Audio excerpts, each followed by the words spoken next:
Hola from Spania. For today's video, samahan niyo akong lumabas at bumili ng bigas at ipapakita ko din sa inyo kung ano ang presyo ng mga bilihin dito sa Mercadona, ang aking paboritong local grocery shop. So meron silang kamatis, lettuce, ayan, mura lang, tsaka spinach.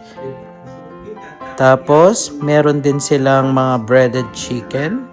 Meron silang corn-fed chicken, medyo mahal. Ayan yung presyo.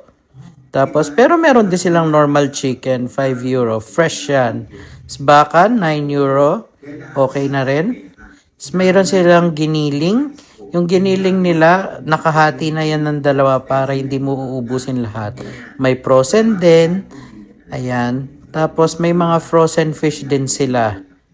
Ayan, may salmon. Tapos, frozen din yan. Ayan.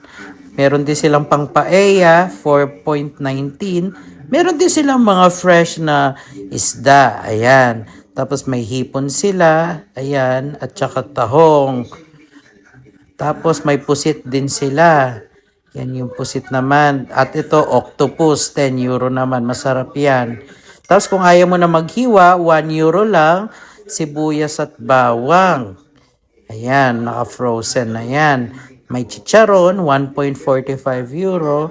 Siyempre, ang bigas, dahil rice is life, meron ding bigas na pang paella. At siyempre, meron ding basmati rice. Ayan. Tapos, favorite ko tong chiclet na to. Ginger yung flavor, wala pang sugar. Meron din silang mga chicken na pabuto-buto. So, yun lang, Yaista.